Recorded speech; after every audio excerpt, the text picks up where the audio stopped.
एक आदमी ने जंगल में फंसे एक घायल भेड़िए की मदद की। इसके बदले में भेड़िया उसे बताता है कि अगर वह घने जंगल को पार करके 3 ऊंचे पहाड़ और 3 बड़ी नदियां पार कर ले तो एक ऊंची पत्थरों की चट्टान के ऊपर उसे पुनर्जन्म का जल मिलेगा जो हर कोई पाना चाहता है। अपने बूढ़े पिता की जान बचाने के लिए वह आदमी 2 महीने से भी ज्यादा समय तक कठिनाइयों का सामना करता हुआ पहाड़ और नदियां पार करता है और आखिरकार उस चट्टान की चोटी पर पहुंचता है। वहां उसे एक अजीब सी गुफा दिखाई देती है।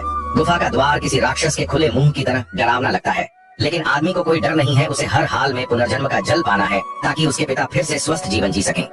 इस विश्वास के साथ वह आदमी गुफा के अंदर बढ़ता है। रास्ते में कई मरे हुए साहसिक यात्रियों के कंकाल पड़े होते हैं जो खतरे का संकेत देते हैं। गुफा के अंत में 2 बाल्टियां रखी होती हैं। एक प्राचीन लिखावट से उसे पता चलता है कि एक बाल्टी में अमृत देने वाला पुनर्जन्म का जल है और दूसरी में मृत्युदायक 100 जड़ी बूटियों का जहर। ज्यादा समय न गनवाते हुए वह एक घड़ा भरता है और जल्दी से वहाँ से निकल जाता है। जैसे ही वह बाहर आता है तेज आंधियां चलने लगती हैं और एक 3 सिरों वाला राक्षस प्रकट होता है। वह बताता है कि वह पहाड़ का रक्षक है और पुनर्जन्म का जल ले जाने के लिए आदमी को उसकी परीक्षा पास करनी होगी। आदमी जानता है कि वह शक्ति में उस राक्षस से कमजोर है, फिर भी एक छोटे से चाकू के साथ वह निडर होकर लड़ने जाता है। लेकिन राक्षस बहुत ताकतवर होता है और उसे जमीन में पटक देता है। संकट की घड़ी में आदमी याद करता है कि उसके पास पुनर्जन्म का जल है। वह तुरंत उसे पी लेता है और उसकी ताकत कई गुना बढ़ जाती है। वह राक्षस पर टूट पड़ता है और कुछ ही पलों में उसे बुरी तरह हरा देता है। अब राक्षस का केवल एक सिर बचा होता है। वह गुफा में भाग जाता है और पुनर्जन्म का जल पीने की कोशिश करता है, यह सोचे बिना कि भेड़िया पहले ही दोनों बाल्टियों की जगह बदल चुका था। राक्षस जहर पी लेता है। परिणाम वही होता है जिसकी उम्मीद थी।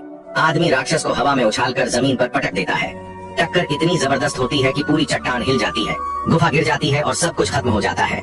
आदमी घायल भेड़िए को गोद में उठाता है और उसे पुनर्जन्म का जल पिलाता है। अगले ही पल भेड़िया चंगा और ताकतवर हो जाता है। उसकी मदद से आदमी फिर से पहाड़ और नदियां पार करता है और कुनलुन पर्वत के नीचे अपने गांव लौटता है।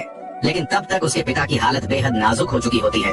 जब वह घड़ा देता है तब तक वह खाली हो चुका होता है, मगर पिता को कोई दुख नहीं होता। वह पहले ही सब कुछ स्वीकार कर चुके होते हैं। उनके लिए यह जानना ही काफी होता है कि उनका बेटा सुरक्षित लौट आया, क्योंकि इस पूरी यात्रा में बेटे का साहस और नेक दिल होना ही असली खजाना साबित होता है।